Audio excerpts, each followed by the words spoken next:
to the but I made it. brochure. Oh, really? We're not thinking like that, you know, Yeah. So I just couldn't feel tell you myself more about it. Also, Will you be here for the reception, or will you have to leave? I So it can be probably another can stay time. for like 5 minutes or so. Okay, but it But can be it's another like, time. it's like on the one hand, I got it for him, he got it for him. Yeah. on the other Ooh, how hand. come? I know you guys can get things done. Oh. I know I told you that you get out of town. It's Cheese sometimes and you crackers get and your. stuff. No, Yeah, let's go for it. You know? I Wow. also wanted to get in touch with Rachel. Okay. Because Right. in particular, legislative, Okay. Right. Right. Hi, nice to meet you. Again, I think we've met at some point, you know.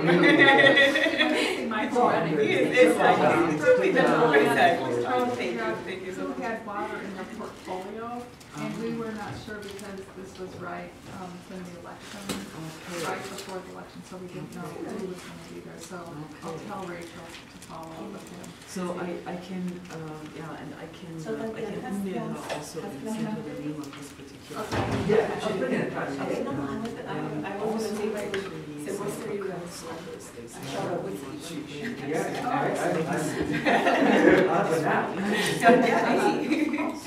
that would be my fine. Go look.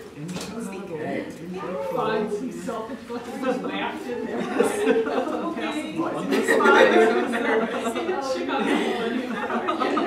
Well, just send me those names. I'll let Rachel know she's out of town. So, and again, they wanted to, in Senator Durbin's office, they wanted to go hooked up with the Army Corps of Engineers people. Because they said they could, Right, okay. you know, Yeah. provide this What did you find? infrastructure. Okay. So, That's, yeah, I haven't gone that route. yeah, Yeah. so anyway, they were and the food justice, I would say, they I mean, better basically, on opposed to the army the of democratic side of the aisle. Oh, really? How funny. I mean, on the one hand, what can you say about Right. the that's not good? I mean, it's less policy unless you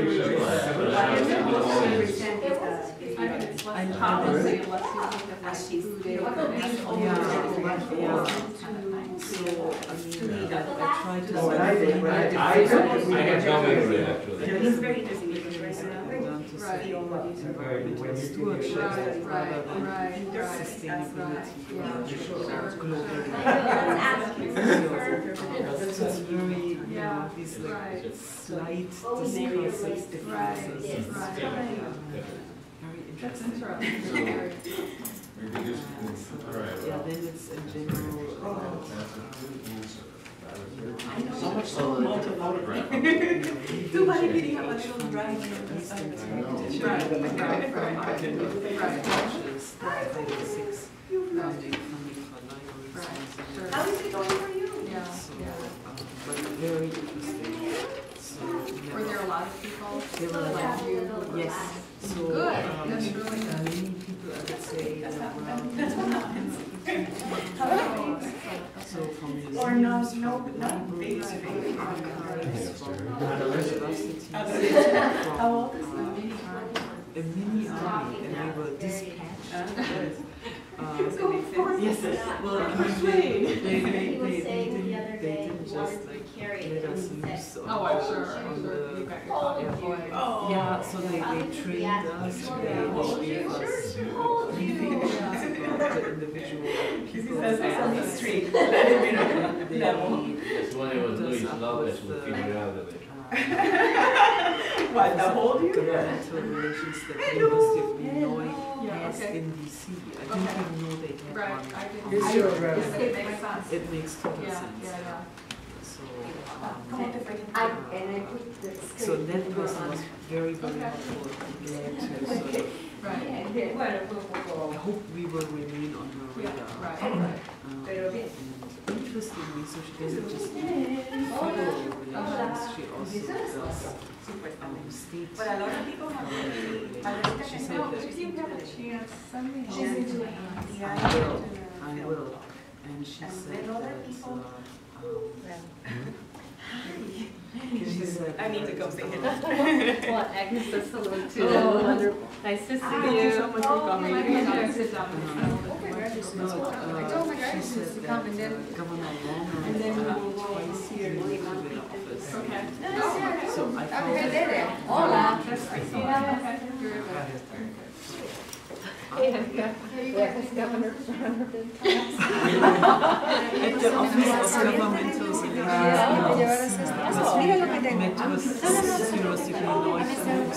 No, pero esta es la comida y entonces no quería volver a buscar. I was just telling Linda, I was trying to hear how the materials were set, how it played.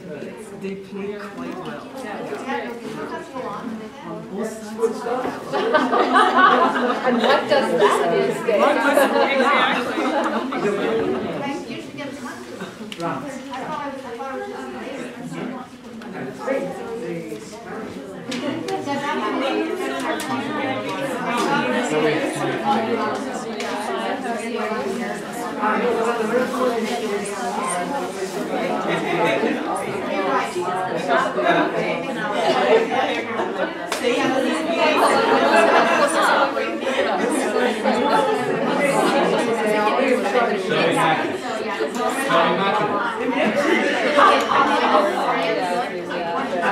That's exactly what I was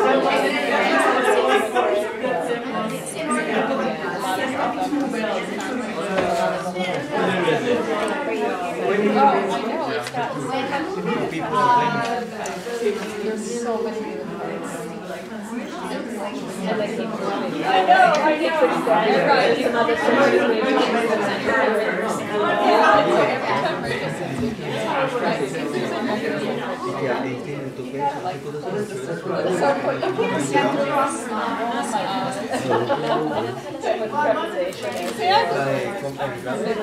Good, good for you. Right, yeah, right.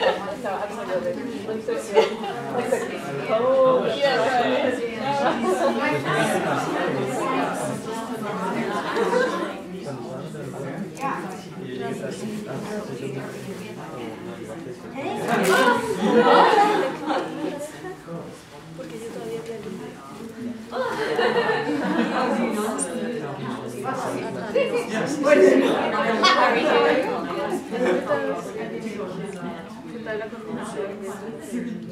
Pues hasta ahorita.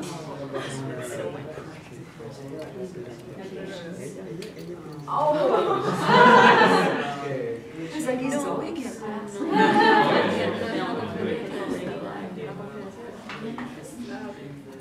No, ya, pero ya, pero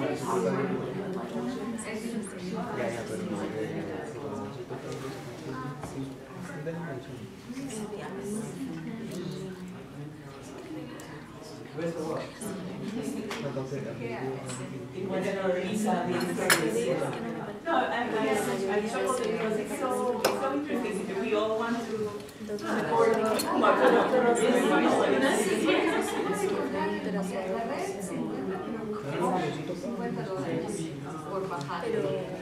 Pero me parece ya.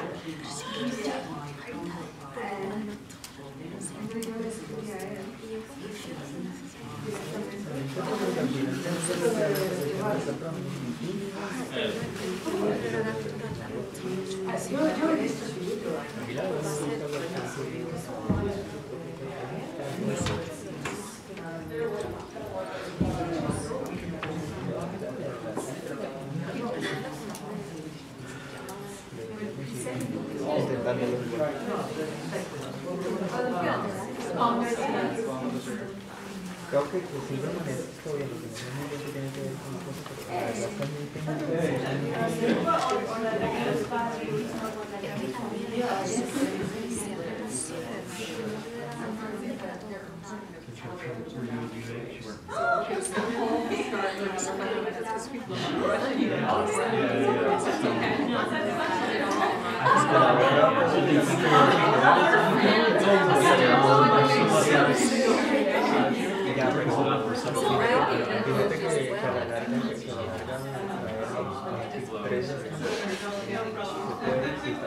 I know I had to walk down. Porque es que yo vi en Mario tenía que la de keynote speaker, no era como grande, sino como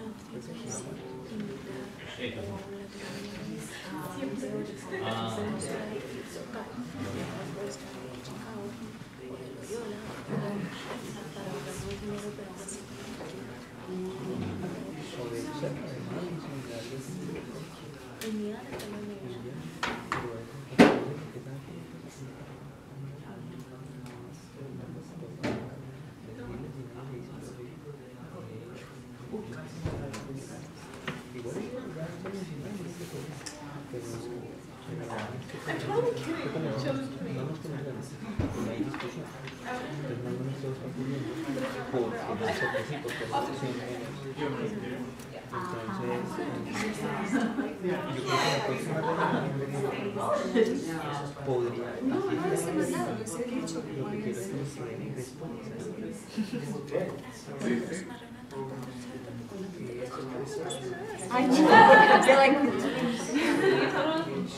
Somos para un grupo que se llama Conception y les enseñamos a unos estudiantes que están en el grado 9 en la escuela secundaria.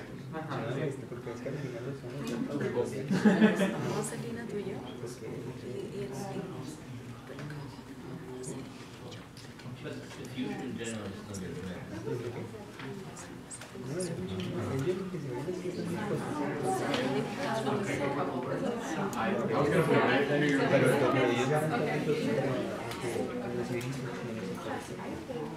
Welcome to everybody for coming out so close to spring break to hear this lecture. I'm just going to make a couple of announcements before I turn it over to Meyer to introduce our speaker.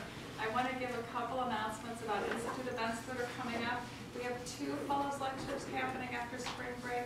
Joaquin Chavez on April 2nd and Sanye Vatansavar on April, I get this right, 16th are speaking. And we also have an interesting program, the Water After Borders Conference, which is on April 23rd and 24th in Student Center East. And we have materials about this on the poster board at the door. So I'll turn this over to Thanks so much, Linda, and thank you very much, Rosie, for inviting me to introduce you. It's a great honor indeed, and I can tell you all that I had an opportunity, 2-3 weeks ago, when we had our school internal conference, an annual conference entitled In Between. If you don't know it parenthetically, you should come next year. It's always fabulous. So I had the opportunity at that conference to hear Rosie give a talk that was linked to this project already, although to a different aspect, and I'm quite looking forward to the next installment, or I guess it's more of a prequel actually to the talk you gave a couple of weeks ago. But let me start at the beginning and let me tell you a little bit about Rosie Hernandez's background. So she took her BA from Boston University, and then she took her PhD with high honors at the University of California at Irvine. And straight out of grad school, she took a job here at the University of Illinois at Chicago and has never looked back, I hope. We are very fortunate to have her here as our colleague in the Department of Hispanic and Italian Studies, and also in the School of Literatures, Cultural Studies and Linguistics, which is the larger umbrella unit under which many of our departments and programs are united. And we are, I think, very, very fortunate to have Rosie here in our midst, because she's a very distinguished scholar, but also a very accomplished administrator and a popular teacher. And let me give you a little bit of background just to paint a more detailed picture here for you about the many administrative hats that she has worn so far in her time here at UIC. She started out earlier in her career serving as the Director of Undergraduate Studies in Hispanic Studies, then prior to the Department of Hispanic and Italian Studies becoming the Department of Hispanic and Italian Studies, when it still was incarnated as the Department of Spanish, French, Italian, and Portuguese. She served as its head. She also served as a visiting assistant dean for foreign languages, and she has served as associate director for our school. And most recently, she actually also served as acting director of the school. So, and the school was in excellent hands with her and under her stewardship. So all of us in the school, students and faculty alike, owe her major debt of gratitude, in particular for that major piece of service. But beyond that, Rosie also has garnered many, many accolades as a scholar. So obviously right now she's a fellow here at the Institute and garnered one of its annual fellowships. But she has also held a Fulbright Fellowship and a fellowship at the Newberry Library, to name just two of the biggest ones, and then many other fellowships. So this is quite impressive, and we all wish we had lines like that on our CV. The scholarship that Rosie has published is also more than I can reasonably mention here if I don't want to take up the podium for half an hour here. But let me just highlight the fact that in 2006, her book, Bucolic Metaphors, History, Subjectivity, and Gender in the Early Modern Spanish Pastoral, appeared with the University of North Carolina Press. And she has also edited or co-edited 2 volumes, one on women's literacy in early modern Spain and the New World, and one on disciplines on the line, feminist research on Spanish, Latin American, and US Latina women. And she has published countless articles on early modern Spain, and she is an expert on Cervantes, actually, and she was recently, I should mention, elected to the board of the Cervantes Society of America. And also last year she hosted a major conference here on campus at UIC, namely the Cervantes Society Conference, to huge accolades from everybody who attended. And I got to take a peek at least a couple of the panels. It was a fabulous event with participants from all over North America and the world, really. A fantastic event. And it's amazing that Rosie managed to bring this conference and its attendant luster here to our campus. And yeah, so as you can see in all areas, whether it's teaching or service here on campus, or service to the profession or scholarship, she is just a jewel in the crown of our school. And yeah, we are looking forward to learning more about her new project here, which is linked to actually the religious imagination in the Spanish Counter-Reformation. And she is in particular interested in the ways in which the representations of the Virgin Mary and of the Immaculate Conception can tell us something about this religious imagination. And she looks at different text types, devotional literature, treatises, and art. And the talk I was privileged to listen to about 3 weeks ago focused on paintings. But she looks at theological tracts, at correspondence, at theater, at amateur poetry. So fascinating project, far-ranging, interdisciplinary in nature. And we, I think, are very lucky that we will get to hear from her today about Immaculate Conceptions, the religious imagination in Counter-Reformation Spain. Rosie.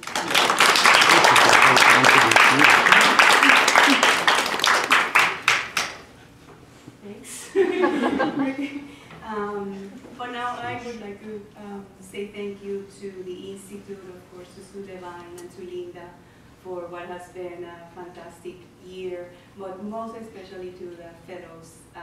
It's been great. It's been a lot of fun, and our meetings have always been, to me, very both very inspiring and challenging, which is what you want. No? You want to be challenged by the ideas of the people with whom you're working. So let me put my glasses on because the one thing I am not is young. So let's see. Let me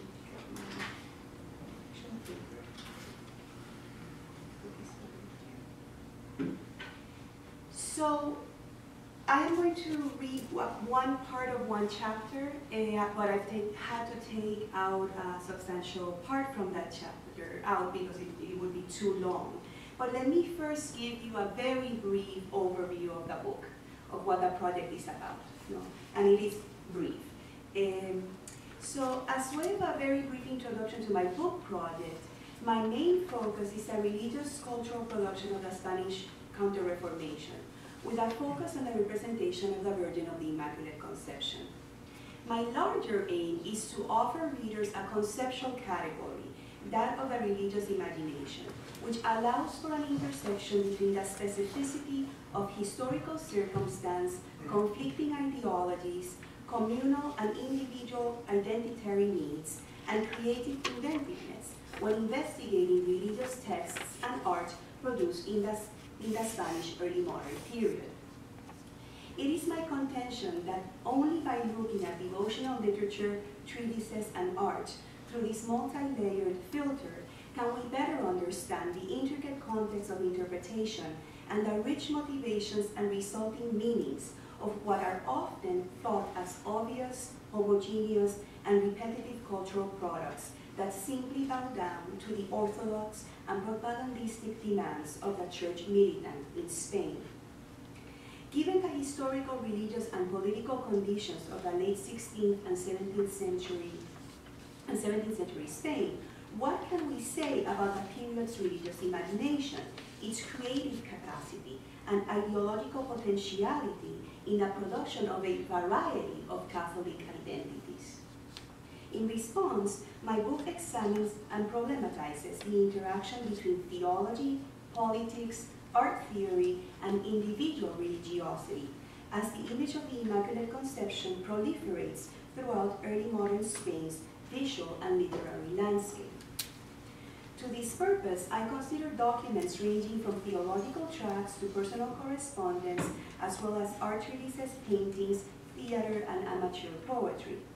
Only by working across fields and discourses can the creative expansiveness of the religious imagination be fully explored, which takes me to today's topic, the positioning of the painter as a theologian, both in terms didactic and revelatory, in the art treatises of Vicente Carducho, Francisco Pacheco, and Jusepe Martínez. This is something I will not read. I just wanted to give you a very, very quick overview of what I've taken out, which is the background as it regards medieval thought on the status of the image.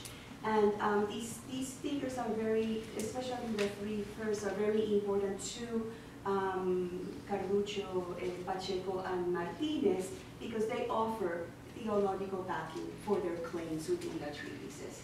And the important thing here that unites these thinkers is this idea that the image offers something beyond it. And it's a paradox. So the image offers itself, but only to somehow erase itself. Because what it really offers is what is hidden behind it. You know? So Damascus will talk about how we arrive at hidden ones, at hidden mysteries or hidden things through the image. St. Bonaventure will talk about art. In art, we experience the mystery of God's infinity. Aquinas talks about this double movement of towards the image as a thing, but then also towards the image insofar as it is the image of something else, of what is beyond it, hidden beyond it. And Michele de Gargano, who's an Italian treatise writer in the height of the Renaissance, who is not so much concerned directly with the divine beyond that image, but who makes a very important point regarding how we can, it's not a thing about adoring a painting, and this is the fear of idolatry, that we would adore the image itself. that we would look at a painting of Christ and not adore Christ, but adore that image itself. You know? But it is quite another. It is one thing to adore a painting, but it is quite another to learn from a painted narrative what to adore, which is beyond it.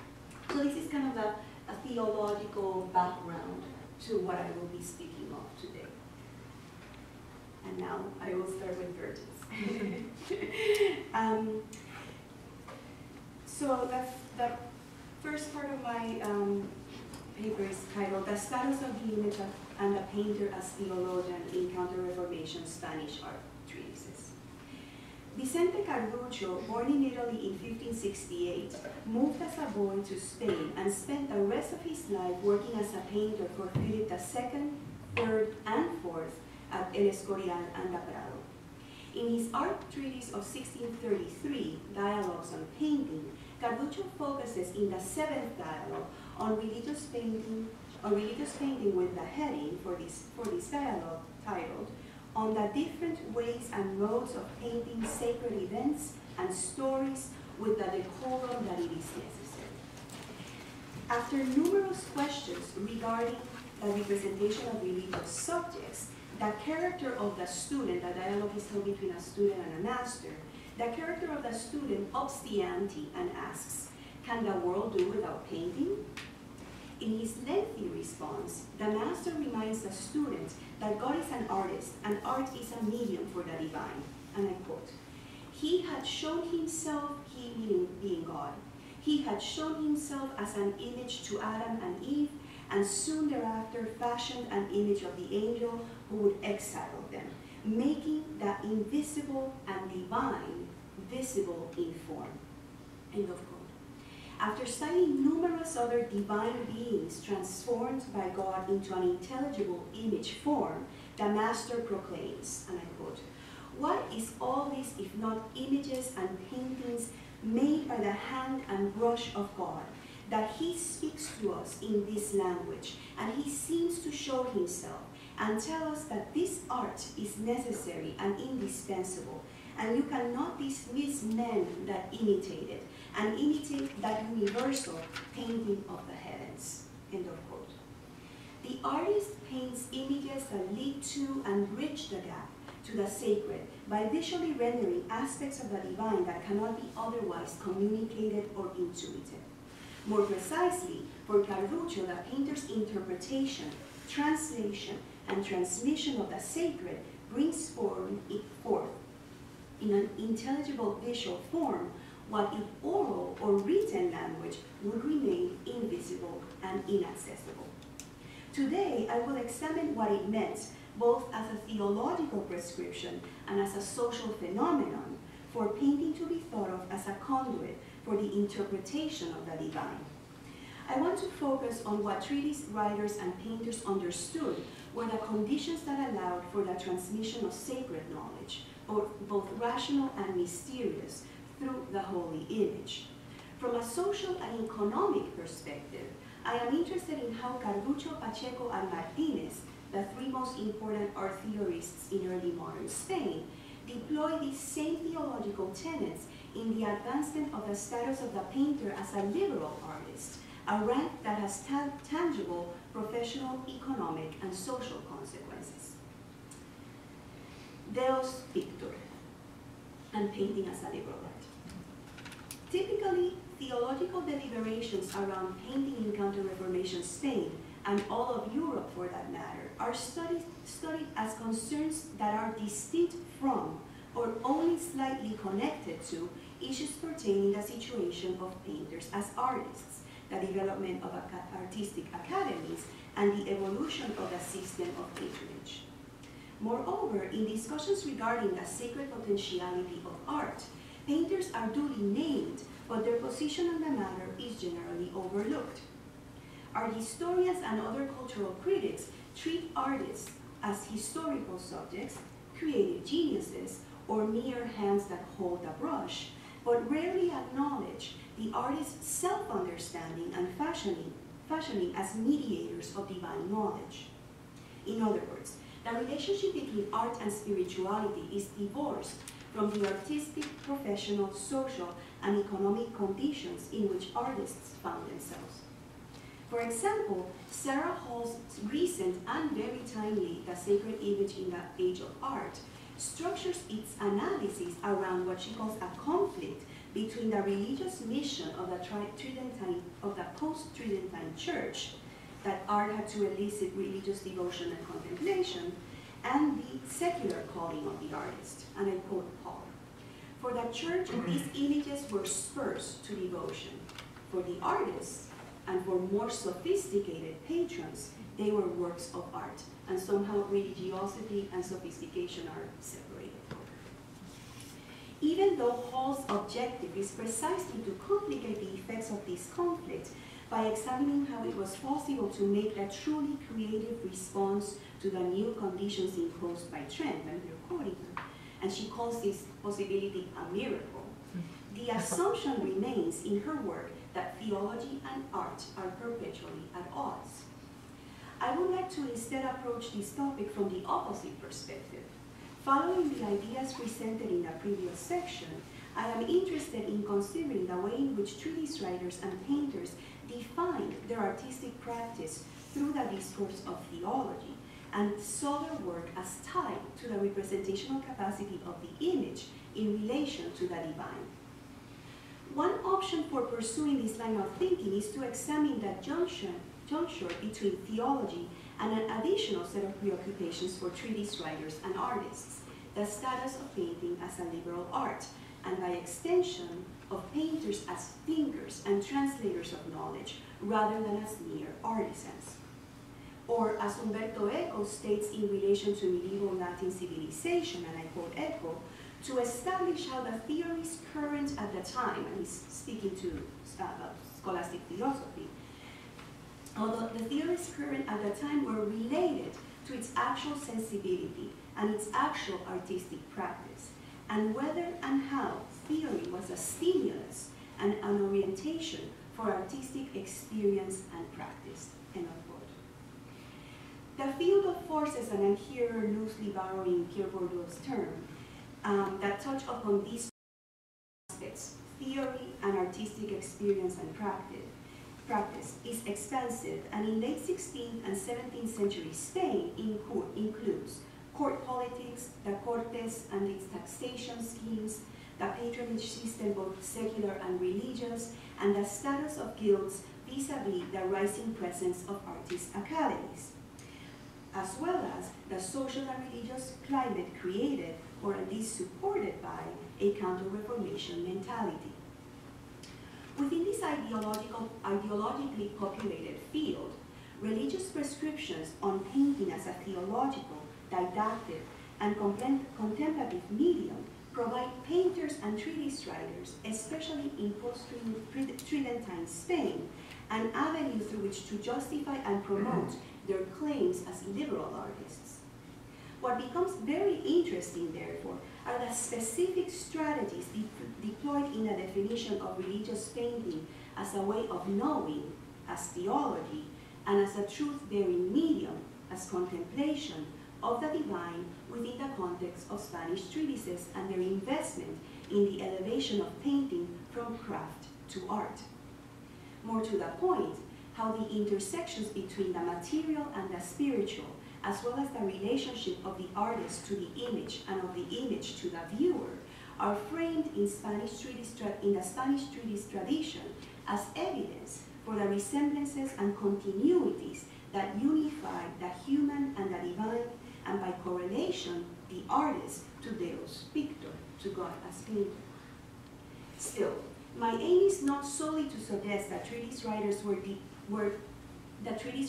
deployed theology in favor of what ultimately are professional and economic treatises, to be considered liberal artists and thus be exempted from the burdens imposed on craftsmen. There is a flip side to this story, or at least that's what I'm trying to sell. And it is the one of how treatise writers and painters showcase what Victor Sturquita has called the Phallic function of religious art, where, and I quote Sturquita, where contact is established between the spectator believer and the theophany.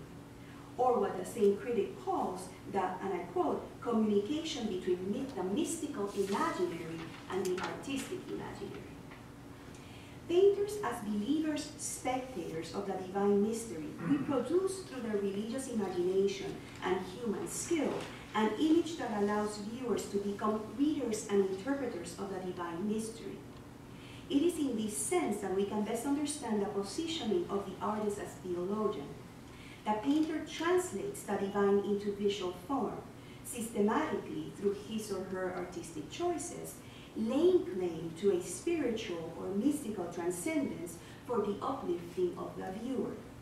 It is precisely for this reason that painters can vie for status as liberal artists, as opposed to simply manual craftsmen, and why creative genius, with its exceptional ability to open the sensible world to the transcendence that lies beyond it, is pivotal to the theological enterprise of art.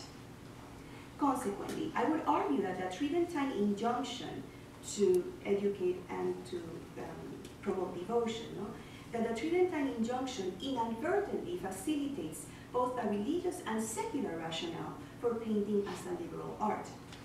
Gabriele Paleotti, a counselor at Trent, offers in his discourse on sacred and profane images a perfect example of the logic that became possible after Trent. Concerned with the significance of the image, both historically and theoretically, Paleotti ends with an address to painters, and I quote, as mute theologians, and I quote, "We said that just as orators have it as their office to delight, teach, and move, so painters of sacred images, who are like mute theologians, must do the same, and that pictures will be more or less perfect to the degree to which they approach this mark." End of quote. This mark can only be achieved by design, and he's here referring to artistic skill, and the true knowledge of the things to be imitated, which results in two things. Paintings stimulate the senses and excite spirituality and devotion. And this is lifted directly from Trent, from the documents of Trent. On the didactic side, the instructional injunction requires the painter decode, analyze, and interpret for the viewer the essential knowledge needed from a biblical or hagiographic account. The painter is thus ascribed a role as exegete of sacred texts, so as to render them immediately intelligible in visual form, both to meet what Michael Baxendale describes as the viewer's period eye, and to expand his or her scope of knowledge. From this perspective, the painter cannot be identified as anything but a liberal artist whose analytical capacity offers the faithful a way to see, or better sense in visual form, the objects, narratives, and mysteries of their faith. John O'Malley has remarked upon the importance of sense knowledge acquired in Counter-Reformation theology and aesthetics, for as Aquinas had declared, and I quote Aquinas, "There is nothing in the intellect that is not ultimately dependent on sense knowledge." End of quote. The transmission of divine reason through the visual image is assumed as crucial to its didactic function. In other words, to the sensorial representation of the divine. And painters understood themselves to work within this domain. Moreover, images are confirmed by Trent as necessary and proper vehicles for devotion and veneration, separating the true church from Protestant heresy. Thus envisioned, the figure of the painter as theologian, as one who possessed the faculties to rationally study, interpret, and contemplate the mysteries of the sacred texts, gave ample ground to treatise writers and painters to advance the case for painting as a liberal art. On the side of contemplation, what Paleotti called the exciting spirituality and devotion, the painter taps onto the qualities of the divine that cannot be elucidated through oral or written words. The desired effect is for the viewer to experience the sacred, or to get as close as possible to the invisible divine. while still here on Earth. This potentiality in the visual form was validated by theologians such as Alvise Lipomano, who also as a counselor at Trent declared that the religious image was the counselor at Trent declared that through the religious image, the faithful are led, and this is again the most important point, are led from the visible to the invisible. End of quote.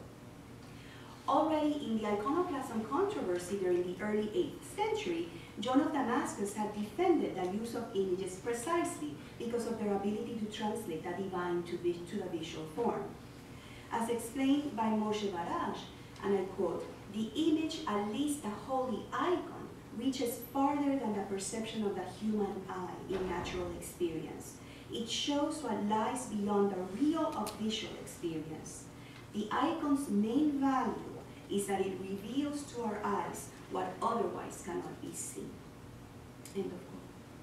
It is in this respect that painting can be understood to move the emotions and positions the painter in the realm of the mystic as one who makes available through faith and grace the experience of the invisible. Unlike the visual sensuous knowledge that facilitated the didactic function of painting, contemplative or mystical knowledge allows for a supersensuous intuition of the divine. At this point, we are also entering the terrain of apophatic theology and expression, since what comes across in the contemplation elicited by painting is precisely that which cannot be positively articulated, and yet is expressed. Following Aquinas, painters of sacred images can thus claim a space for their work in the interstice between the materiality of the canvas and the correspondent contemplative experience, and themselves as privileged facilitators of this aperture that leads from immanence to transcendence. In the Tridentine Injunction and its rearticulation in our treatises, we then see an emphasis placed on the acquisition of knowledge, didactic and contemplative, through the act of looking at paintings. This act is fashioned, of course, in opposition to what was perceived as the Protestant rejection of the sacred in the image. Painting facilitates intimate knowledge and experience of the invisible divine through the eyes of the mind and the eyes of the soul, a position that intentionally counterbalances the Protestant claim for exclusivity in the realm of spiritual immediacy. Given these coordinates, and this is actually a lot more complicated, these are the claims made, but not the actual reality in historical terms. Given these coordinates, the painter would not only have been classified as a liberal artist, but perhaps even more significantly as a key figure in the exemplification and defense of the one true Catholic faith. It is in this manner that Carducho, Pacheco, and Martínez framed their defense of painting as art, as a liberal art, of painting as a liberal art.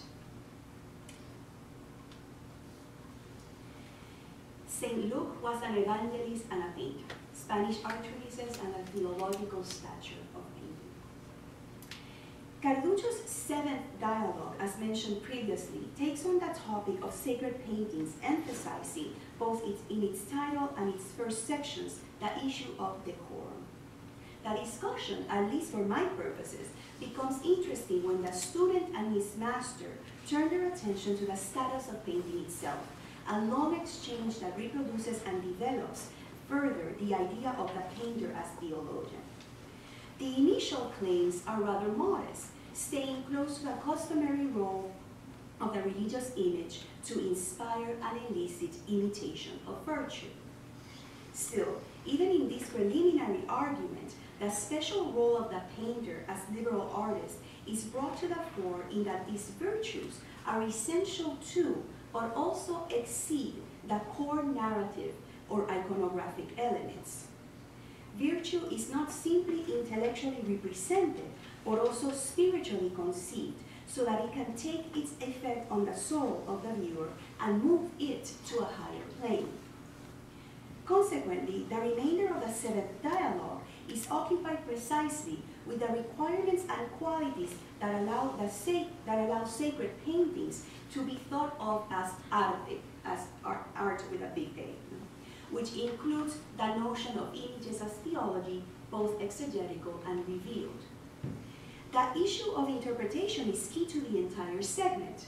Should the painter exactly reproduce the biblical or hagiographical elements as described in a source text, or can she or he adjust or add aspects so as to make the image more inviting and revelatory? Carducho lobbies for the second choice. What we would today ascribe to artistic license is understood by Carducho as the painter's interpretation of what is essential versus what is accidental to the sacred narrative or event symbolized. For example, the essential core of the redemption story is that Christ died on the cross. The particulars of how the crucifixion is represented, the specifics of the setting, the players included, the numbers of nails used, etc., for Carducho, have to be imagined by the painter in order to reproduce an image whose composition will call upon the viewer, instruct, and move him. Interestingly, Carducho clearly connects the accidental elements with the divine mystery, insofar as the painter's choices and interpretation of these supplementary components open the canvas to the revelation of the sacred mystery in ways that uniquely unveil the devotional potentiality of its core referent. And I quote Carducho. They are understood as accidentals in comparison to the facts and main events, and these circumstances can be altered in a painting mostly to better achieve the intended goal, which is to aid in the movement towards devotion, reverence, respect, and piety, and better declare what is truly intended, end of quote. Moreover, in this respect, the painter is equated to a translator who conveys the divine in an immediately identifiable and effective visual language for the viewer who seeks a spiritual bond. And I quote Carducho again. Not only do I see no blame in it, but rather I praise it as a prudent act to adorn and explain the substantial aspects of the story framed by the circumstance and most proper and solemn accidents known to those viewers that are decent, because the pastures and mysteries and those ancient circumstances and modes are neither today practiced nor would they call for devotion, so that it is necessary that they be substituted by other ones, that even if they differ in material aspect, in their intent they are the same as in language, when the phrases of a foreign tongue are properly translated. End of quote.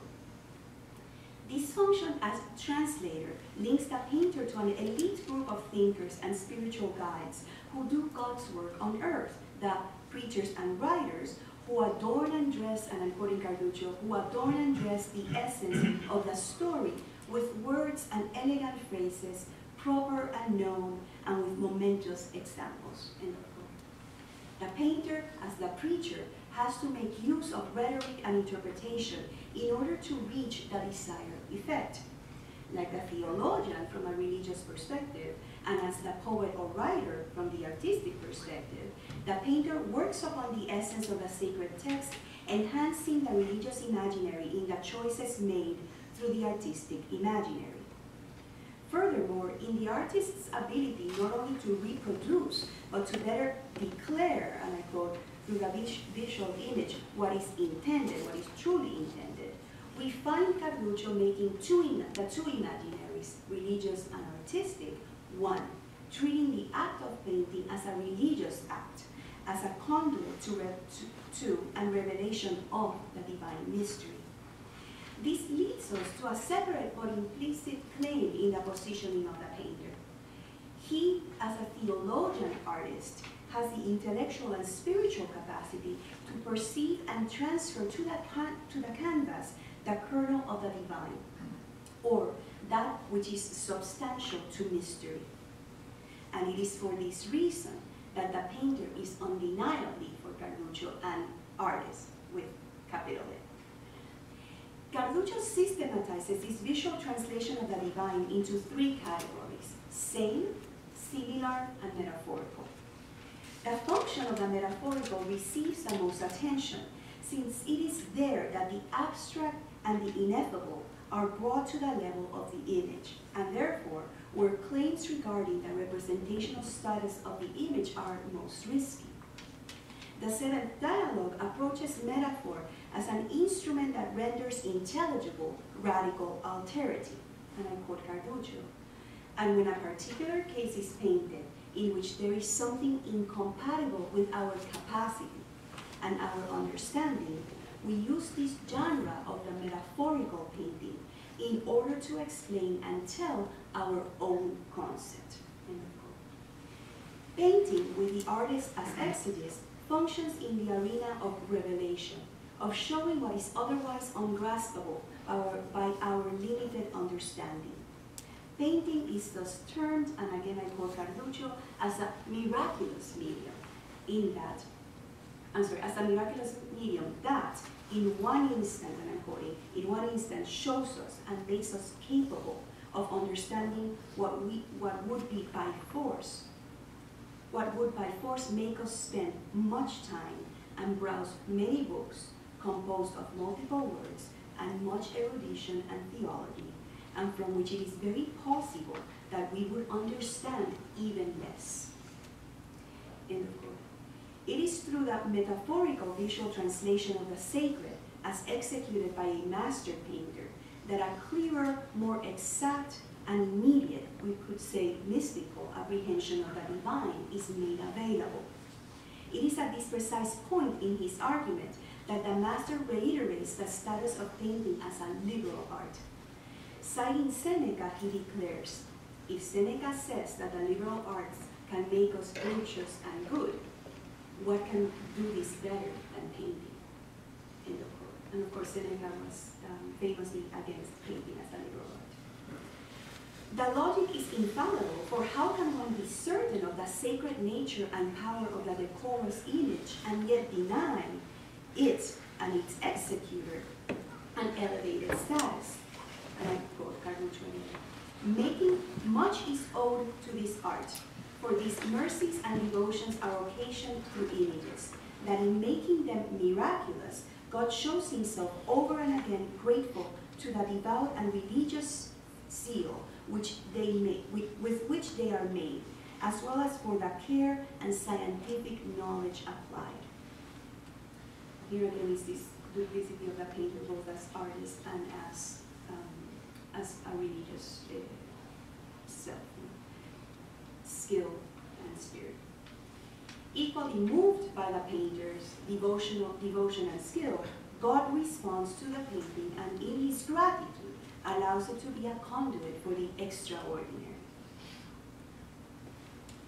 The painter-theologian has a divine calling that he must respond to, pay tribute to, and for which he must follow the example of a saintly predecessor and painter, St. Luke. As the seventh dialogue draws to an end, the master vehemently calls on painters, and I quote, to imitate St. Luke in life and in the manner of his devout painting, in the exterior and the interior, that without doubt, just as he brought in his company those divine images painted, he also had in his soul imprinted the image of the Trinity, always contemplating its sovereign attributes, which he sought to imitate, and that of the Immaculate Queen of the Angels, seeking to imitate her saintly virtues. The painter, as his patron saint before him, carries within and brings forth the image of the Trinity and of the Virgin of the Immaculate Conception, the divine eternal, that which came before time, the mystery that lies beyond comprehension, but is opened, made available through the sacred and skilled painting. The logic and devotion, reason and spirit, that sustains the master's arguments are presented as uncontestable, and the disciple, moved and encouraged by his own role in God's plan, closes the seventh dialogue with a final dictum. The student says, I venerate and revere the image, first for what it represents, and second for the brush that painted it with such excellence. God be with you. End of quote. Francisco Pacheco is considered a lesser painter whose larger claim to fame comes from his apprenticeship of Diego Velázquez, Francisco de Zurbarán, and Alonso Cano. His Art of Painting, Arte de la Pintura, appears posthumously in 1649, and like his paintings, the treatise is often judged as mediocre in its prose and deemed as highly derivative. Even in the best of cases, the art, or arte de la pintura, is interpreted and subjugated to and aligned with the allegedly overbearing pressures imposed within a Counter-Reformation milieu and by the Inquisition, for which he held a post as censor. What is missed in these assessments is how the art brings together four aspects of Pacheco's experience, which are pivotal to his understanding of the painter as theologian and the relationship of this category to the liberal arts. And these are the four aspects: his consciousness as a painter, his experience as the master of a painter's guild, his intellectual training as a humanist, and his official position as theologian and censor. For Pacheco, the art of painting was the site where the loftiest spiritual and intellectual knowledge came together and was made manifest by way of the genius of the painter. In a much more concerted way than Carducho and Paleotti before him, Pacheco offers a comprehensive rationale for the elevated stature of painting as theology and for the image's connection to the divine. As such, the art proposes a way of thinking about sacred painting that expands considerably on Trent, presenting art and artifice as privileged manifestations of the divine. The art commences with a chapter titled, and it's called What is Painting and How it is a Liberal Art, Its Definition and Explanation. Presented in the first person, the main arguments reproduce Pacheco's predecessors, with mainstays such as the correlation of the painter to God, both the painter and God create images, and Horace's dictum equalizing painting to poetry in their shared liberty to interpret and create anew their reference. Reflecting Pacheco's sensibilities and knowledge base as a painter and as a teacher, the definition and defense of painting primarily focuses on the science of the practice, the various sets of knowledge that have to be mastered in order to produce images akin to those seen in nature and created by God. Of the 12 chapters that follow in Book 1, and which are largely invested in substantiating the superiority of painting to sculpture, I will focus on those where painting is framed as a divine practice and as a sacred medium. Despite its title, and this is the title of chapter 9, Saints that practice painting and of some of its marvelous effects. Chapter 9 offers an account of noblemen, princes, and kings who not only supported painting, but took it themselves as a practice, preferring it to other liberal arts. The category of saints that practice painting is thus widened to the Habsburg kings and Christ, with St. Augustine, numerous ancient and contemporary religious figures, and devout painters such as Albert Durer, whom he calls Catholic painter and saint, and the Valencian Juan de Juarez, who he describes as preparing himself with confession and communion before painting, with St. Luke in their midst. This expansive grouping not only secures the privileged position of painters in relation to the sacred, but also makes Philip II, Philip III, and Philip IV fellow practitioners of a liberal and holy art. Admittedly, this move can be interpreted as an obvious ploy to argue for exempting painters from taxation and forced conscription suffered under the guild system. However, there is a second level of interpretation possible. in a religious and social imaginary where the king was chosen by and represents God's will and grace on earth, his artistic practice reinforces the correlation between the painter and the divine. It is this relationship that chapter 9 features with multiple examples that insist not only on the capacity of the painter of the sacred image to interpret for the viewer the divine mystery, but also on the painting as a bridge between our earthly experience and the spiritual realm, where the image is a site for the miraculous. The most salient example, an apparition of the Virgin, and here Pacheco uses Lope de Vega's Peregrine as a source. There Pacheco recounts a famous painter, supposedly Leonardo da Vinci, who, while in the process of executing his devout artifice on the ceiling of a church, finds himself clinging to falling scaffolding and calls out, "Virgin, please hold on to me." The image was only partially done, with Mary's face, half her body, and one arm completed, and her second arm, with which she would hold the Christ child, still in the process of being painted. The painter's cry elicits nonetheless her physical presence, and I quote, "Just as his troubled tongue pronounced these words, the pious lady pulled out her arm, painted in the wall, took the painter, and held her firmly. The scaffolding with the cups and colors fell to the ground with a very loud noise, and all those that found themselves there, believing that the ceiling of the church was falling upon them, lifted their eyes and saw the Virgin, still her painting not finished, with one arm coming out of the wall, holding this most fortunate painter, and they called for mercy, praising the mother of all. And with a ladder in place, the painter climbed down, and the image retreated into the wall." A number of minefields come to mind, especially the potential risk of idolatry that examples such as this may encourage. If the image of Mary, painted by Leonardo, is Mary herself, if there is no distinction between the image and the divine other, if the painted hand is the hand embodied, Trent's admonitions on confusing the image for the thing itself seem to matter little. Consciously or unconsciously ignoring the implication of this example, Pacheco is seduced by the power of painting and the sacred space that he thoroughly believes is opened by the brush in the hands of a devout master who touches the canvas. The art's logic flows between art, artifice, and the sacred, making of the three one, uniting the material image and the spiritual world.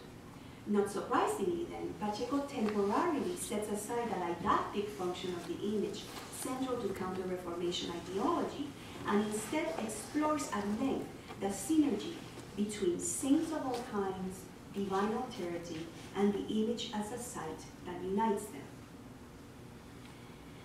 This synergy is best exemplified by St. Luke, whose artistic practice also offers a template for Pacheco. Of course, the patron saint of painters had the benefit of knowing firsthand Jesus and Mary, witnessing in person the image incarnate drawn by God in human form, and of asking the Virgin directly about, and I quote, many things of the sacred images, while copying her countenance in person and with her approval. Luke, as a theologian would, studies and analyzes the life and countenance of the Virgin and ponders upon the mysteries she holds, reproducing them in word and image. While some of the images are produced from direct observation, he watches and paints her while she's enwrapped in contemplation, for example.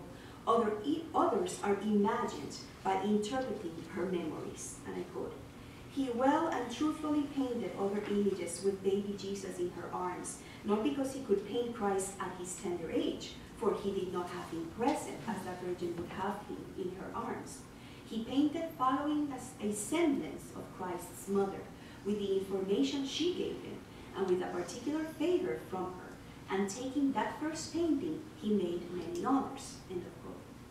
The task, even in the case of St. Luke, is not to mechanically copy, but to create an artistic practice that serves as the highest example for all painters that perfectly explains why the images of the Virgin painted by St. Luke and spread around Rome, if there's 4 of them, are not replicas one of the other. We must appreciate that divine mysteries in their final unknowability cannot be captured in or defined by one singular image or representation. The potential crisis of exactitude is therefore avoided. As a painter theologian, St. Luke illuminates aspects of the sacred essence filtered through divine inspiration, painting with the Virgin with great and saintly artifice. I'm going to finish with Pacheco and skip Martinez because the logic just keeps repeating itself. Let's see. Reproducing a claim made by many before him, Pacheco finishes this chapter by pointing to creation, our bodies and the entire universe, the surface on which God practices art. God's arte reaches its highest manifestation in Christ's incarnation, with the Son's skin and body as the most sacred of canvases, where the divine and the material are perfectly indistinguishable. And I'm quoting Pacheco, dressed in our skin, he found his canvas to extol painting as a marvelous and new manner. End of quote. Christ as a part of the Trinity is manifested in human form, an image wherein the divine mystery is contained. Wholly unknowable and yet reproducible. Pacheco further focuses his argument describing the 3 instances in which Christ offers his image in pictorial form: the mandolin of Edessa, the Veronica, and the Shroud of Turin. The first example is, in my opinion, the most interesting, for it deals directly with the figure of the painting and of painting as a sacred practice. In the version of the mandolin that Pacheco cites, the envoy Hernandez is a court painter who's been entrusted to bring Christ to the alien King Akbar of Edessa. The bringing of Christ to the king may happen in 2 manners, either in the flesh, a flesh canvas painted by God, or a canvas painted by Hernandez. When Hernandez reaches his destination, the crowd is large, he cannot paint Christ, there's light emanating from his face. Ultimately, Christ, aware of the plight of the painter, has Hernandez brought to him, and he reads Akbar's letter, cognizant of the king's faith and need, and cognizant of the king's faith and need, Christ, washed his face on the canvas and imprinted his image, which was taken to the king where great marvels and miracles happened. End of quote. This narrative is contradictory, for it seems that the ability of the painter to approximate the sacred is simultaneously denied and confirmed. On the one hand, Christ's divine image cannot be captured, cannot be translated onto the canvas by the painter.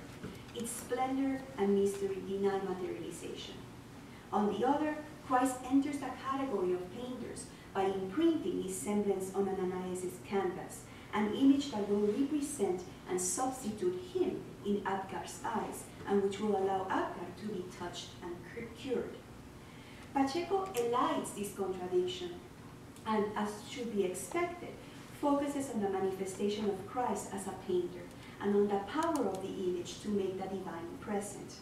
And of course, it is Christ who creates and admits the miraculous to be contained in his image. But it is also Christ who, through his image making, and I quote, authorized and honored painting as the painting of sacred images, end of quote.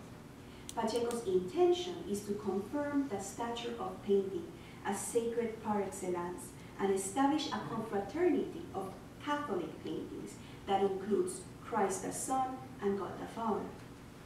Following this logic, the refusal of painting as a liberal art and the denial of rights and privileges goes against divine design and is sacrilegious.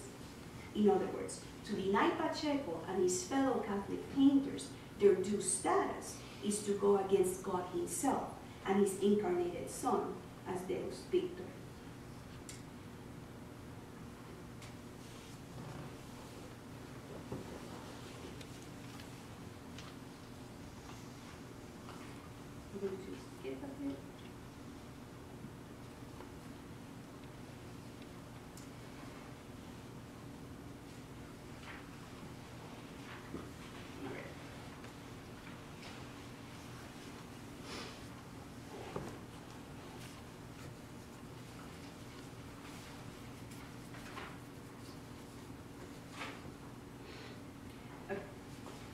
going to jump to a final paragraph on virtue.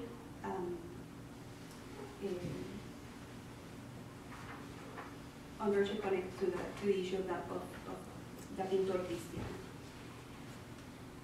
The register employed by Pacheco is similar to that of the mystical experience.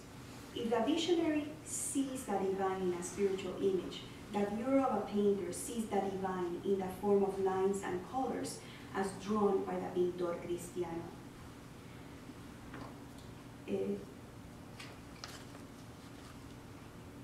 These paintings officially portray the unrepresentable, and I quote, "What they represent can neither be seen nor depicted, since the mystical happens beyond the limits of the intelligible. And yet, the representation of the unrepresentable facilitates a containment of the radicality of the individual mystical experience and places it in an institutional context that delimits its scope." If we bring these ideas to Pacheco's text, the strictly didactic function of painting at the level of content and narrative is clearly secondary. Salvation is reached by stirring the soul, bringing it closer to the immortal nature of God as the image touches and provokes its most secret part. The lines and colors applied by good painters, the materiality that renders the form or the idea, are translated by the soul into the truth of the divine revealed.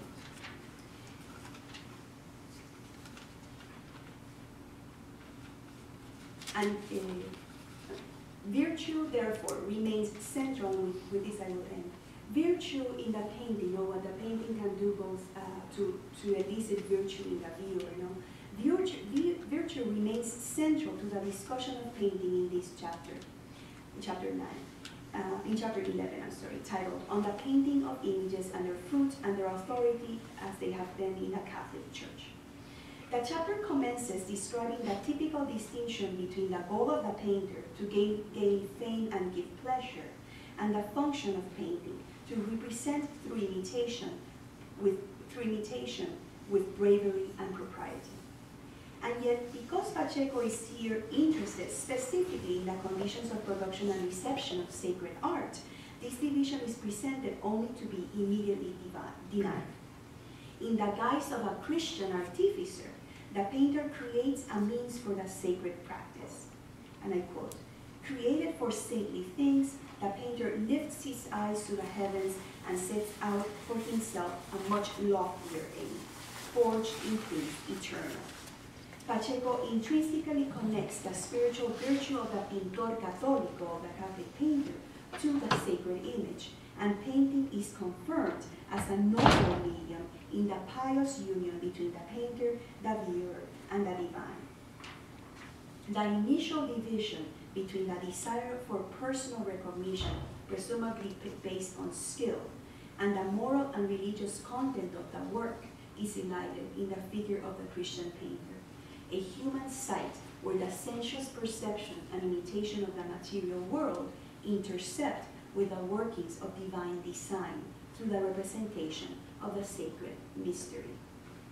If anybody wants to know what Jusepe Martínez says about all of this, it is reduced to an issue of divine philosophy, painting for his, basically, an ability to produce what he calls divine philosophy.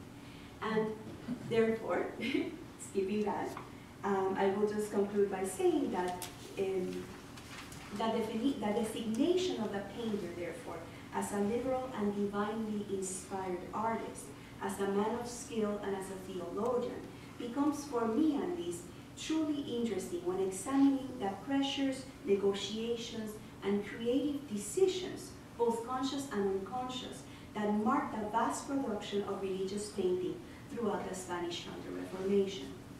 The following questions thus become relevant. As it refers to the didactic function of the image, which aspects of biblical and hagiographic narratives are made visible and which are repressed? What is codified as worthy of moving the viewer's emotions? What are the appropriate limits of contemplation, and how is the contemplative response motivated, exemplified, and regulated? How is the divine, both visible and invisible, politicized and nationalized?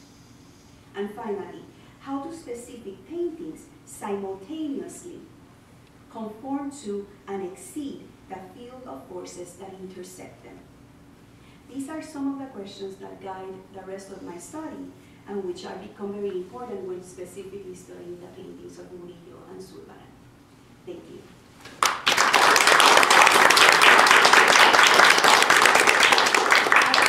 apologize for going a little long. I always read slower than I think I would. We'll take some questions. If you have the energy.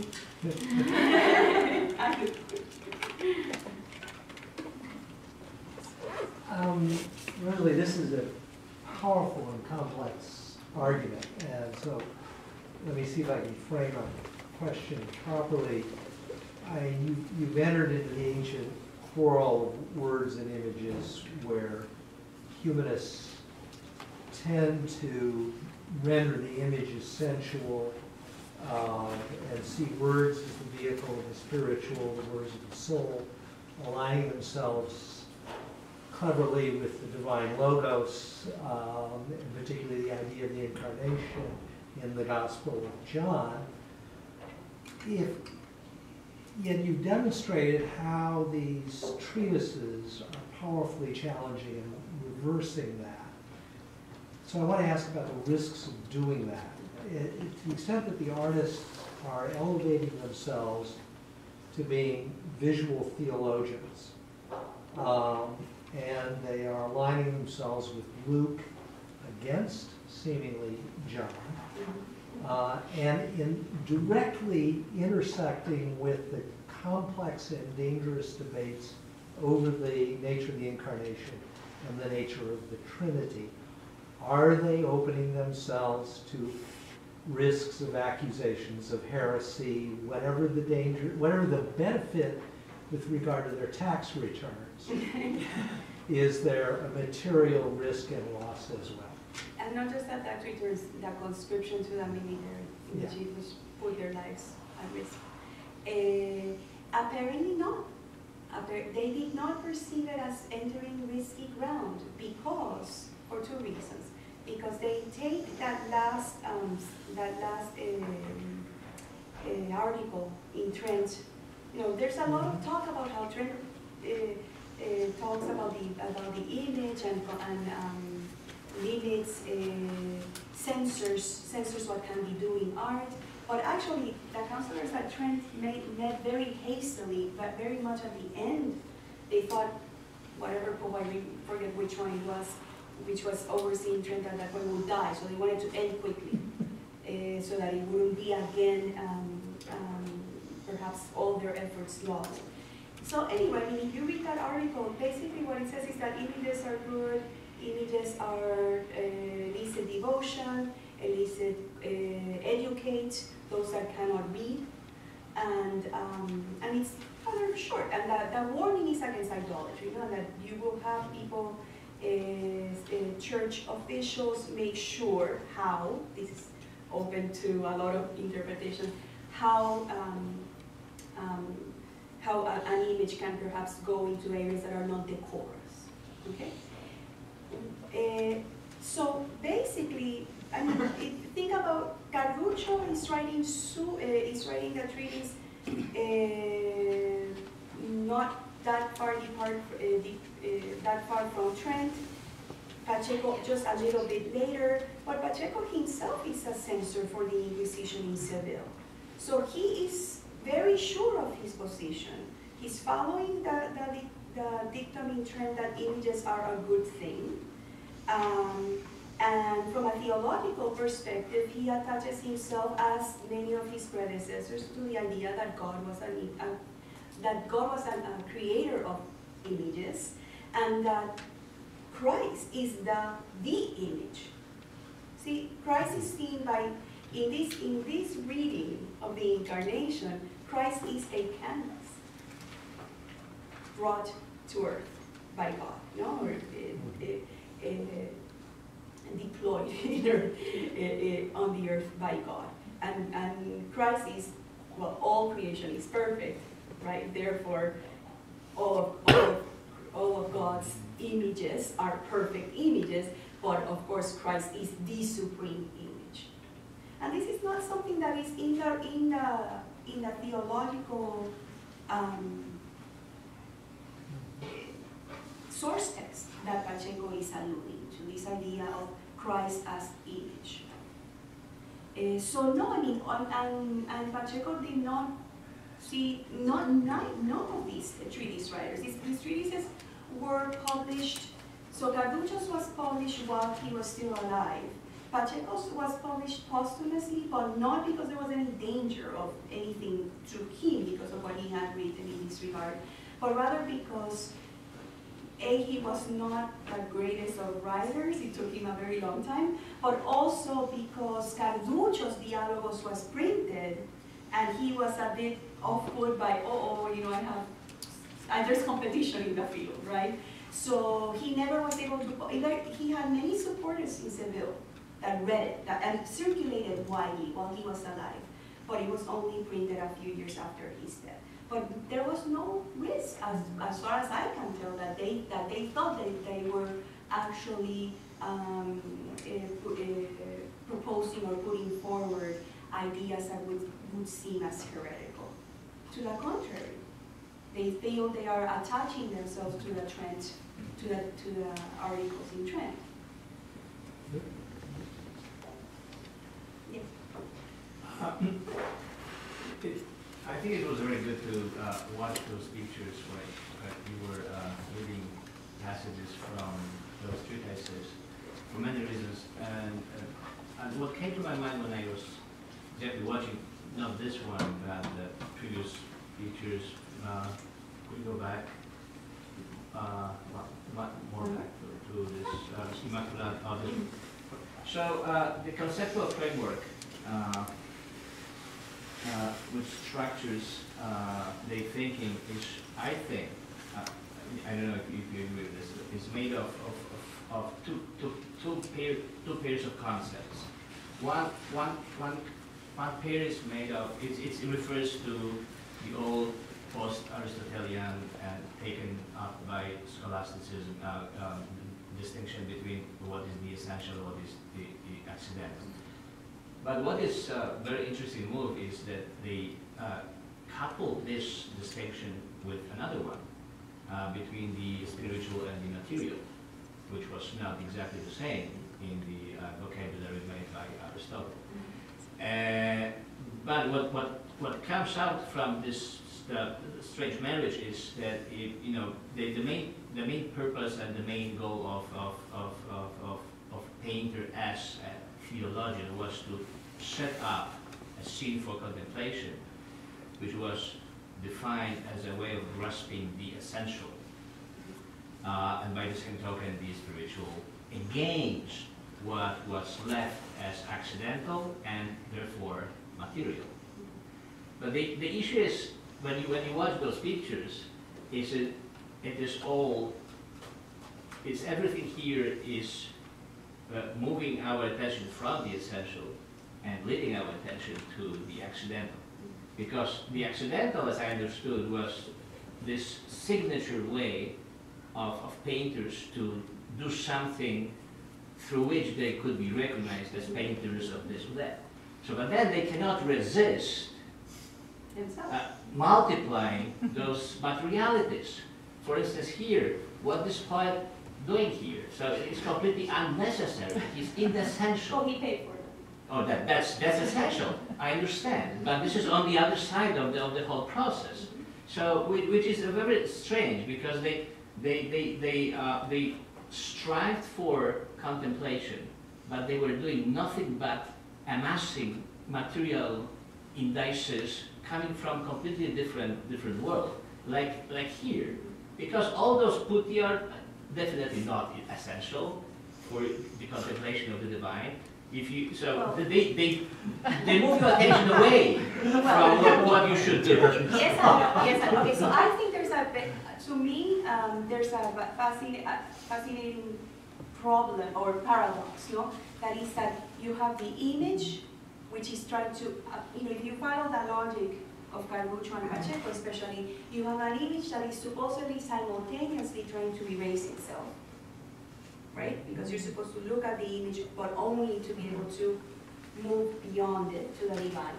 But also a painter that is asserting his strong role as a divine, as a pintor cristiano, artífice cristiano, pintor teólogo, all of these self-ascribed titles, that is asserting himself as theologian, and yet with what purpose? To somehow erase himself in this category that includes Christ, God, and so on and so forth. No? So there's a lot of apparent contradictions in this logic that is being worked through in these parts of these treatises. But for example, the one thing of what you said that I would disagree for the viewer of the period, is that how does this painting educate? So, you have all these putti, and yes, of course, they seem to be just there so to show and they are there, to show the dexterity of the painter, the ability of the painter to frame his Virgin of the Immaculate Conception with this putti, and it's what is expected, it becomes part of the iconography. But from a educational point of view, this refers to the army of angels in the vision of John of Patmos. So it's supposed to educate the viewer of the period as to what this is all about. This is not just about the Virgin. This is about a very specific manifestation of the Virgin in her apocalyptic guise, surrounded by the army of angels, existing before time, so on and so forth. And here Miguel Cid occupies the position. It's a fantastic painting for this reason, because he's occupying the position of John of Patmos. He's having a mystical vision that before him had been had by the writer of the apocalyptic texts. So, but for him it's great. Okay, so this project, but for me, I'm just looking at this color, and it distracts me from but as a viewer visiting. As a viewer in the 17th century, you occupy these positions. You as a viewer are able to transpose yourself to the position. Thank you so much, class of the class. No, it's okay. You occupy the position. You as a viewer are positioned here. You are able to, which is the argument that it is not an argument. I wish I was coming up with this reading on my own, but I'm not. Victor Stolpita has made a fabulous argument, has a fabulous book precisely on this type of painting that somehow allows the viewer to occupy the position of the mystic. So, yeah. But there's something that is, it's not just that these are allegorical representations, the things that are supposedly that are ornamental. Is it not that, if it does something more than distract, that it is supposed to stir the soul, and there is something then in that truth of being stirred by seeing myself through this guy and proliferating through these this little army of baby soldiers, that and the energy of going through that. Is that supposed to be the truth that the painting depicts, and not just an allegory of what each one of these particular persons is as representing a virtue or some sort of divine person? I will not. That would be cruel and unusual punishment to try to explain the whole doctrine of the Immaculate Conception at this point, but.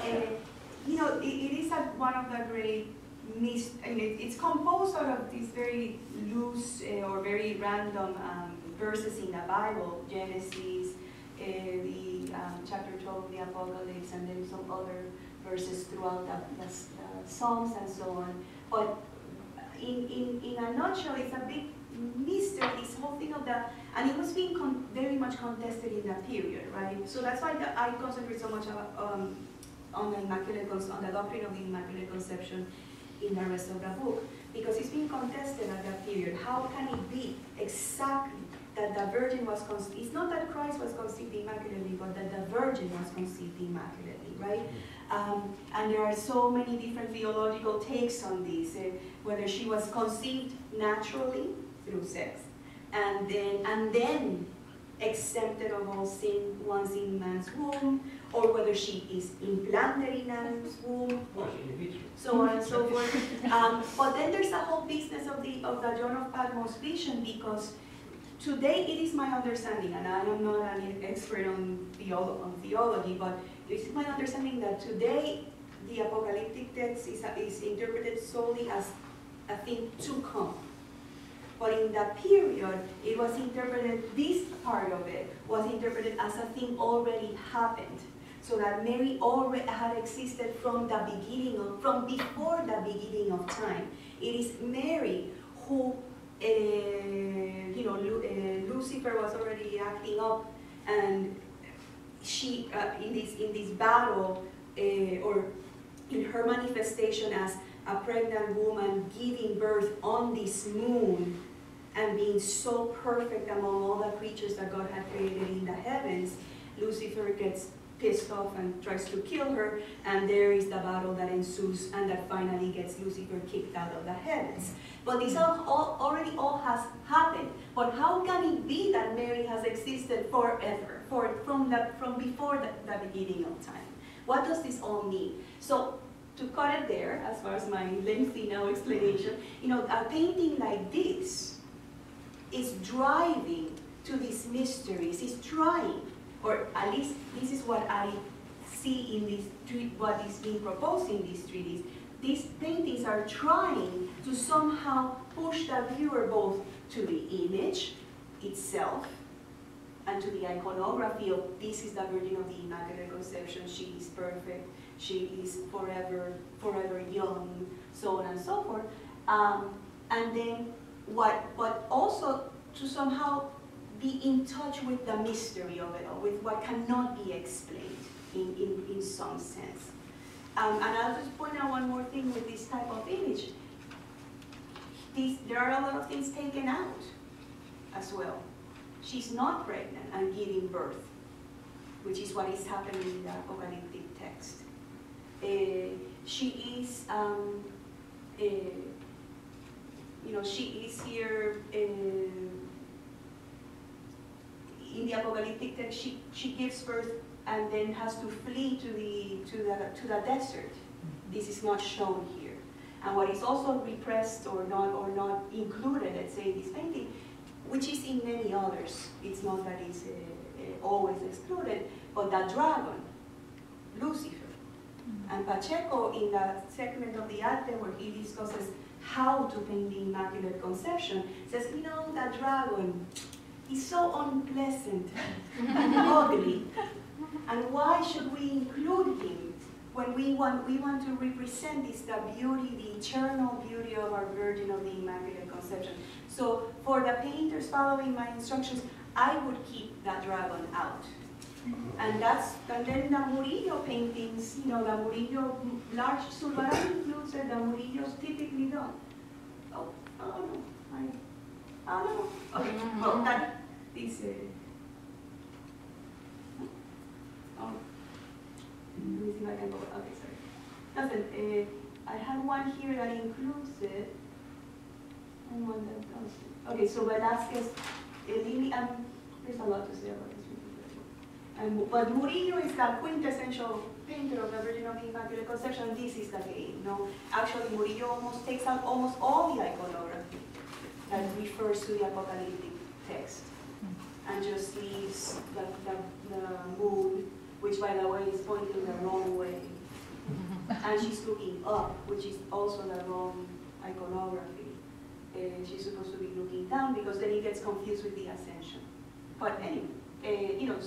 But again, what going back to the treatises, which is what interested me in this chapter, is this idea that a painting such as this is supposed to not just show you, or that the painter is not just deploying skill, but deploying interpretation of the biblical text, in deploying his knowledge and his spiritual knowledge.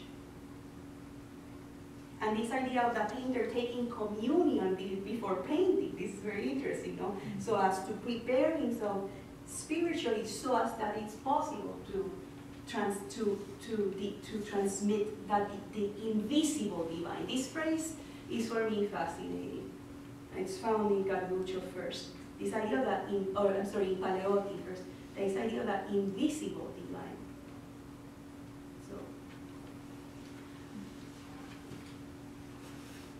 any other questions and things like that? Yes. Yes.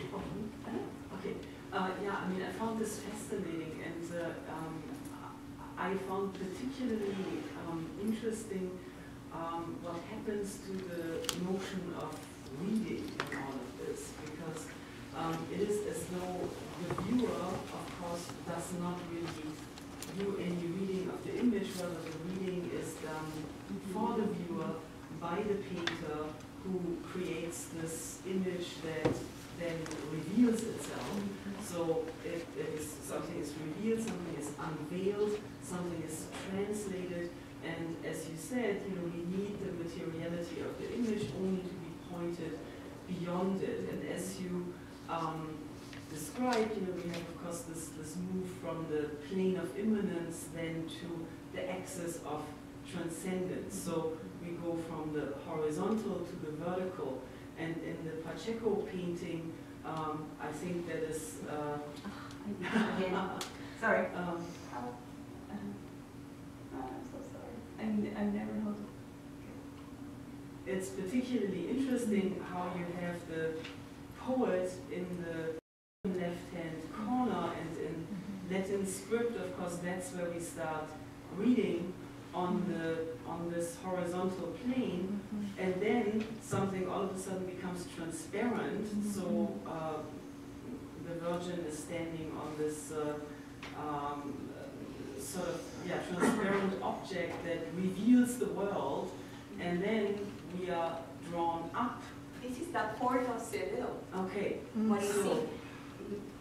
Okay, so but it's transparent. Yes, yes. So it reveals itself. Then we are drawn up vertically, and there's nothing behind her, because it was, as you so beautifully explained, we need to leave the image through the image. So we transcend the image as we look at it, but we never read it. And I find it just very interesting if you think about this sort of shift that is preparing itself from the in this early modern moment, from the sacred to painting as a liberal art, not yet a secular art, but I mean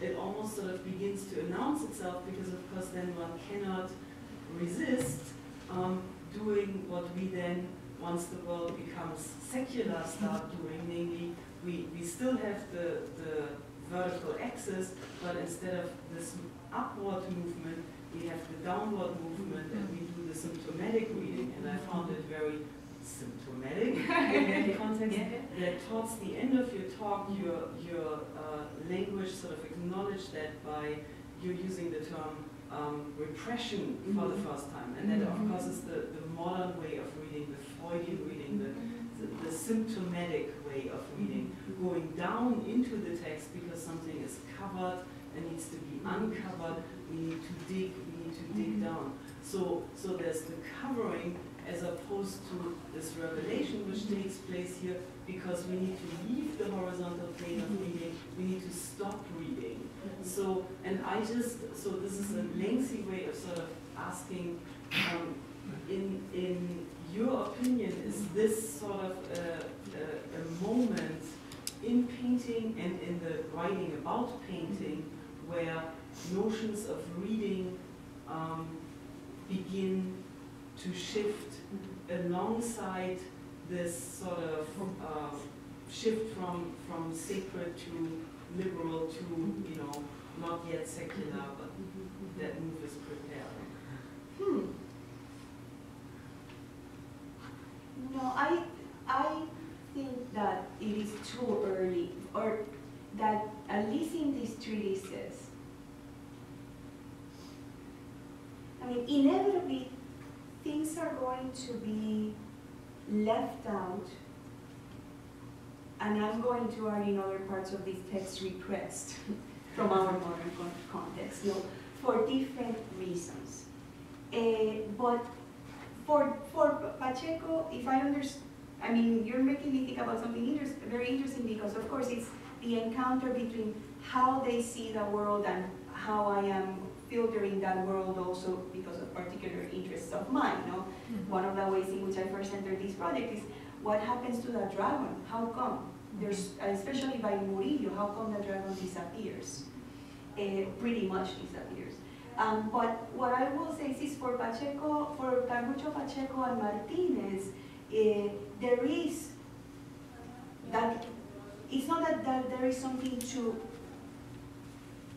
okay, the claim is, you know, that the painter theologian is not being selective, or consciously or unconsciously selective, no? If the claim is that the representation, that in the choices he makes, he's doing his best to, in this one instance, manifest the divine as he's being inspired by God's grace. So there is no, you know, of course, that is the claim. The reality is that they are painting as painters and want to be recognized as painters as well, and want to be paid well, and want to have large commissions and not have to pay taxes, and so on and so forth.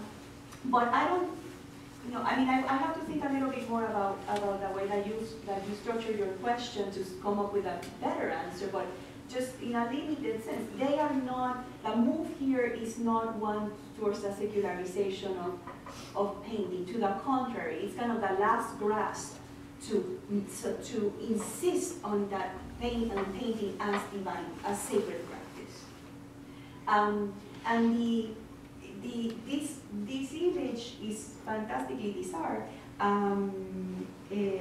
but this idea, you know, this idea that Saint Luke, that the 4 paintings in Rome painted by Saint Luke of the Virgin don't look alike, not because he didn't meet the Virgin, or not because he wasn't divinely inspired, I'm sorry, or not because he wasn't somehow making it up, you know, or artistically just, but because each of those paintings are inspired by divine grace to manifest a different aspect of the mystery of the Virgin. I mean, that's a fantastic argument as far as, you know, how to first justify the incongruity of this miracle, you know, the 4 paintings of Mary, but also just to justify the way in which painters have license, but it's a license tendered to them through divine inspiration.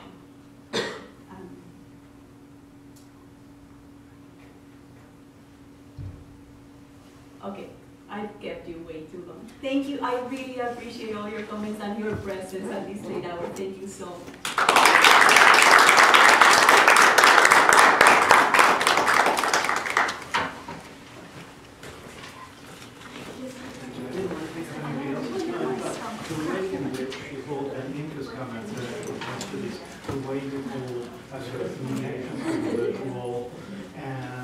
Transcendence beyond the limits of what's sensible in tension.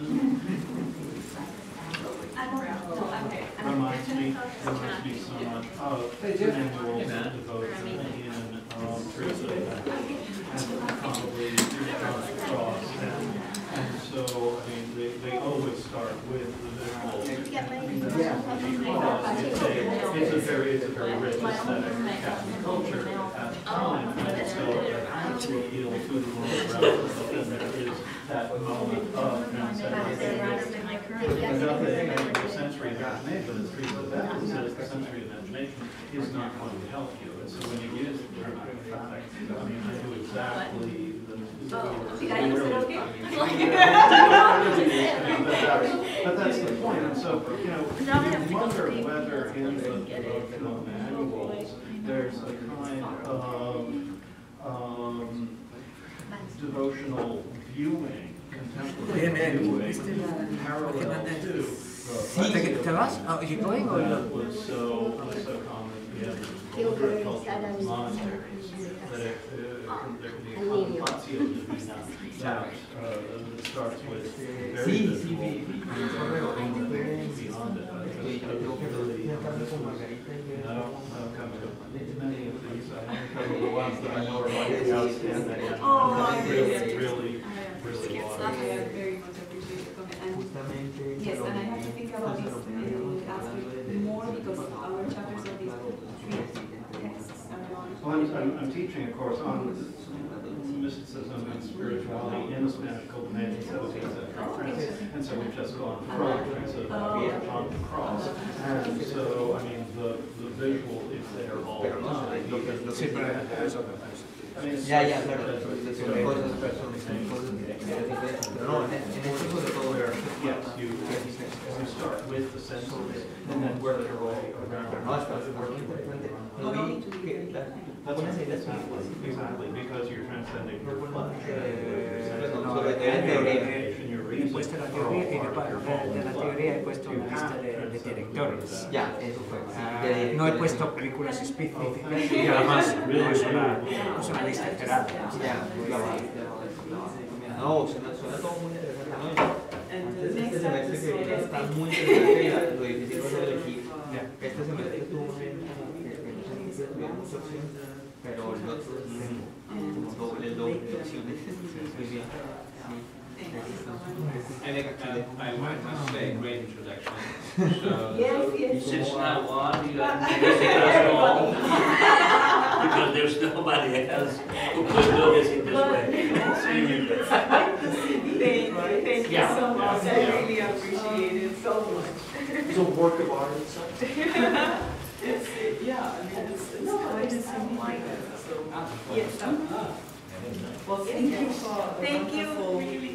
wonderful talk. It was wonderful. Oh, I have to take my computer. That would be good. Wow, what a cool project. I mean, you know, it's weird. It's one of those things where it just kept coming together. It has been a long time since that. You know what? You publish at least for me. I published my first book, and then I published on a lot of different things, but nothing seemed to make sense as a book.